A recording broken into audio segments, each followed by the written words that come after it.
streaming services this morning. How much do you spend to pay for TV, basically, and watch those movies? The streaming services surged during lockdown when we were all at home.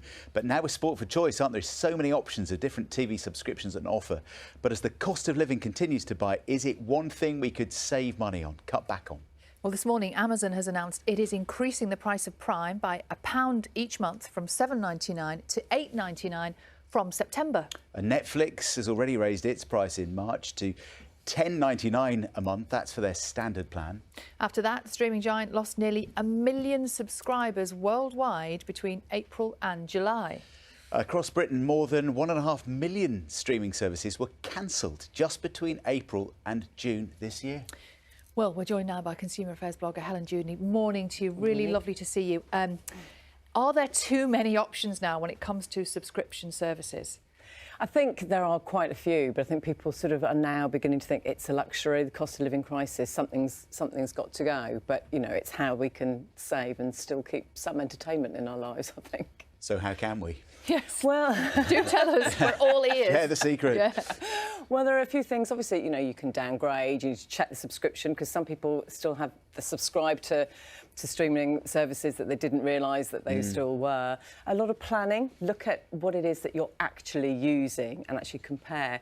And a good way of actually saving money is to rotate. So actually, if you plan what you want to watch and what you're doing, you can have a month of this and a month of Netflix and a month of Disney Plus or a month of Amazon or whatever, and actually rotate it. So instead of having lots, you can rotate it. And just remember to cancel each month, or you end up, yeah. Make sure that you're looking out for the free trials. If you're looking for a new phone contract, a few of those will have a streaming attached. They'll give you a free year. So it's a case of just sort of looking out, you know, looking for what's out there, using cashback sites. So there are different ways, you know, of making sure you're getting that free trial and that kind of thing. And I suppose not getting too caught up in whatever the next new release is, because the streaming services are really clever on timings, aren't they? They know when people might be about to end a subscription and they'll trail the next amazing thing that everybody's going to watch. Yeah. So you have to be quite disciplined and think, right, OK, I'll switch that off for a month and switch to something else.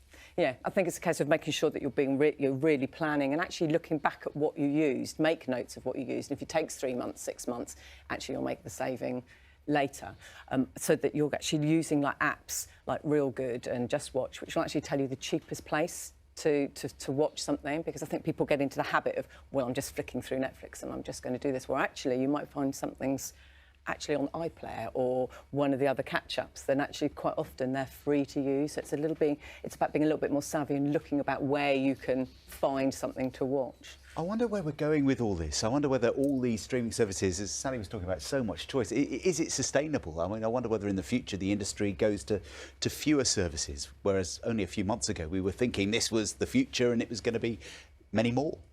It'd be interesting to see, won't it? I think, you know, we haven't got the crystal ball, but of course we saw in lockdown that it just boomed. Yeah. It went up, you know, 50%, and I think that's probably now coming down because people don't have the time to watch what they were watching. So I think it'll plateau a bit, but as the services go up in money, people are going to just drop it, I think. And as subscribers, perhaps they lose subscribers, will the quality of the programming drop a bit? Do you think we will notice it on our screens?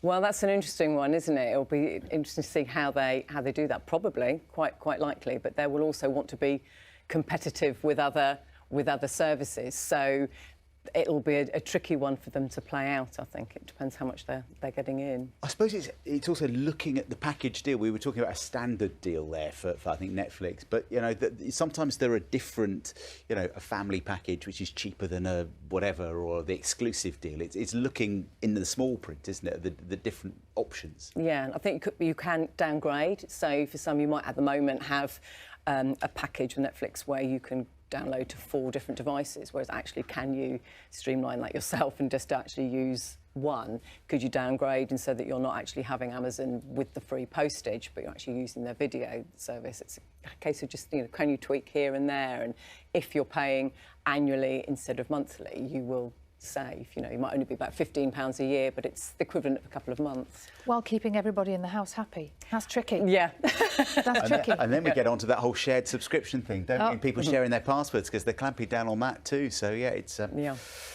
It's a minefield out there. Thank you so much for coming in. Thank Lovely you. to see you. Thank you. Good advice. Yes. Let's check our direct debits. Yeah. Shall we? The idea, it's a full-time job. Yes, I did it go through it is. every month, checking what's going on and what you need to do. Gosh.